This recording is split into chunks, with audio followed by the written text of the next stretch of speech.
આપણા દેશમાં પ્રેમ કરવો હજુ પણ ગુણો છે। હા, તમે સાચું સાંભળી રહ્યા છો।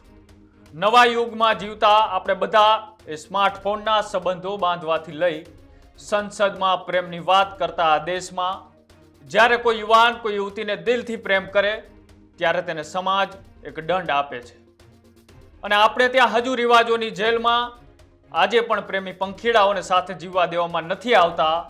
ક્યારેક ઘરમાંથી કાઢી મૂકવા જેવી ઘટના બને છે તો ક્યારેક જમીન પર નહીં પણ માનસિક તણાવથી તેમને દફનાવી દેવામાં આવે છે। આજે આપણે વાત કરવી છે એવી જ એક પ્રેમ કહાનીની અને આ છે બોટાદમાં બનેલી બે યુવકો વચ્ચે પ્રેમમાં જે સંબંધો બંધાયા હતા અને પ્રેમના સંબંધોમાં તેમને ન્યાય મળવાને બદલે એ યુવકને મોત મળે છે। નમસ્કાર, આપ જોઈ રહ્યા છો ન્યૂઝ રૂમ। આપની સાથે છું હું કૃણાલ આહિર।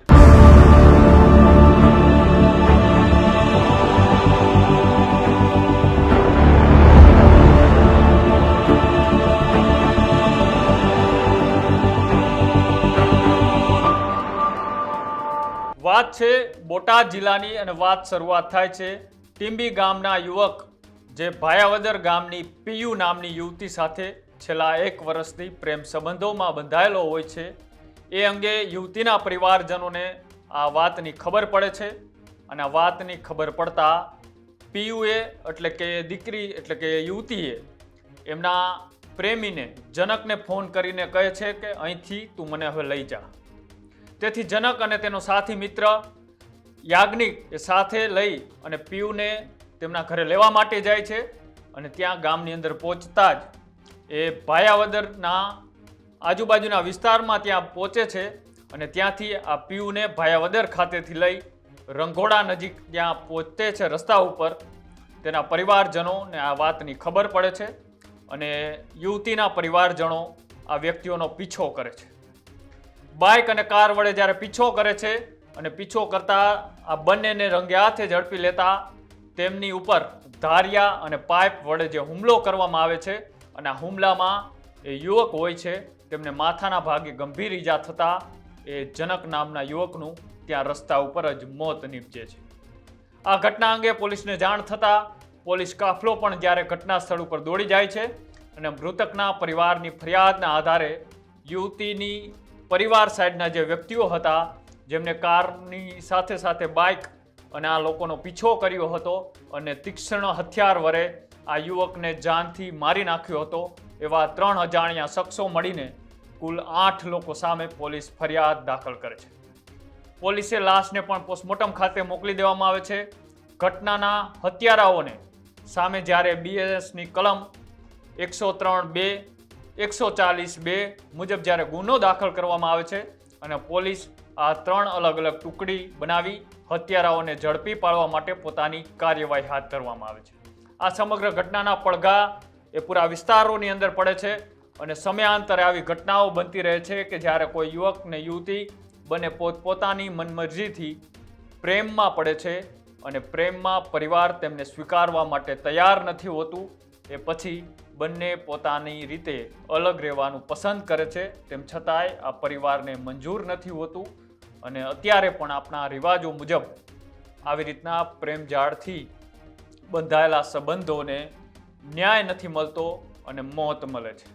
આવી જ ઘટના જ્યારે બોટાદની અંદર બની અને આ જનક નામના યુવકને આ પીયુ નામની યુવતી સાથે પ્રેમ કરવો કેટલો ભારે પડી શક્યો અને તેમને મોત મળ્યું અને જે હત્યારાઓ હતા એ હત્યારા પીયુના પરિવારજનો સહિત જે જાણ્યા શખ્સોની પોલીસ અત્યારે તાજવીજ અને કાર્યવાહી હાથ ધરી છે અને આ સમગ્ર ઘટનાને લઈ બોટાદના જે ડીવાયએસપી છે મરસિંહ રાવલે શું કહ્યું આવો તે પણ સાંભળીએ। ઢસા પોલીસ સ્ટેશન ખાતે આજે મરણ જનાર છે જનકભાઈ વિનોદભાઈ કોતર, તેમની હત્યા થઈ હોય તે અંગેની હાલમાં પ્રાથમિક ફરિયાદ છે તે પોલીસ સમક્ષ આવી છે। તેમાં જે ફરિયાદી સાગરભાઈ ધીરુભાઈ કેરાસિયા છે તેમના દ્વારા આ ફરિયાદ આપવામાં આવી છે। બનાવની વિગત જોઈએ તો આજે મરણ જનાર જનકભાઈ છે તેમને જે દીકરી પીયુ છે તેમની સાથે પ્રેમ સંબંધ હોવા અંગેની ઘરના સભ્યોને જાણ થઈ ગઈ હતી અને આ જાણના આધારે આજે મરણ જનાર જનકભાઈ કોતર છે તેમને આરોપીઓ છે તેમના દ્વારા ગુનાહિત કાવતરું રચી અને તેને ઢસા પોલીસ સ્ટેશન વિસ્તારની હદમાં આવી અને મારવામાં આવ્યો હતો। અને ત્યાં તેને સારવારમાં મૃત્યુ જાહેર કરેલા છે. આ બાબતે ઢસા પોલીસ સ્ટેશન ખાતે BNSની કલમ 103(2) તથા 140(2) વગેરે મુજબનો ગુનો દાખલ કરવામાં આવ્યો છે. સર, માર કેવી રીતે મારવામાં આવ્યો હતો અને આરોપી પકડાઈ ગયા કે કેમ? હાલમાં જે આરોપીઓ છે કુલ 5 આરોપીઓ વિરુદ્ધ નામજોગ ફરિયાદ દાખલ કરવામાં આવી છે અને 3 અજાણ્યા ઇસમો છે. જે બનાવનું કારણ છે તે માટે અમે તેમના પરિવારજનો સાથે પણ સંપર્કમાં કરી અને આખી બનાવની વિગત છે તે જાણવાનો પ્રયત્ન કર્યા છીએ. અને આરોપીને પકડવા માટે જે ટીમ છે તે અમારી કાર્યરત છે અને કુલ 3 ટીમો છે તે અલગ અલગ જગ્યાએ હાલમાં તપાસ કરી રહી છે.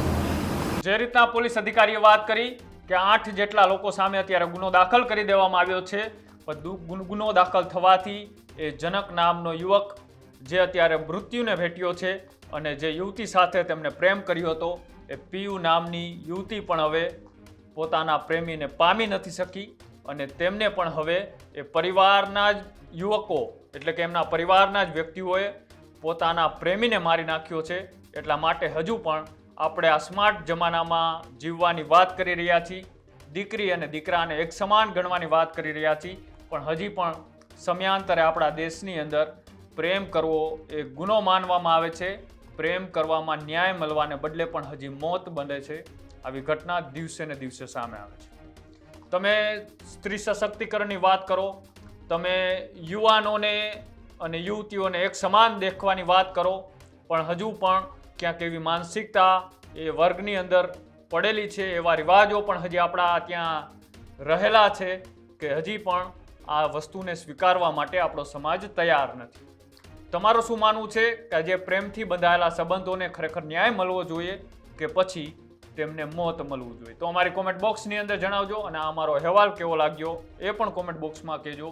અને આજે આ ક્રાઇમ સ્ટોરીની અંદર વાત હતી બોટાદની. રોજ અમે આવી અવનવી ગુજરાતની અંદર બનતી ક્રાઇમ સ્ટોરી આપના સુધી પહોંચાડવાનો પ્રયત્ન કરશું. તો અમારી યુટ્યુબ ચેનલ ન્યૂઝ રૂમને આજે જ લાઈક કરો, શેર કરો અને સબસ્ક્રાઇબ કરો. નમસ્કાર.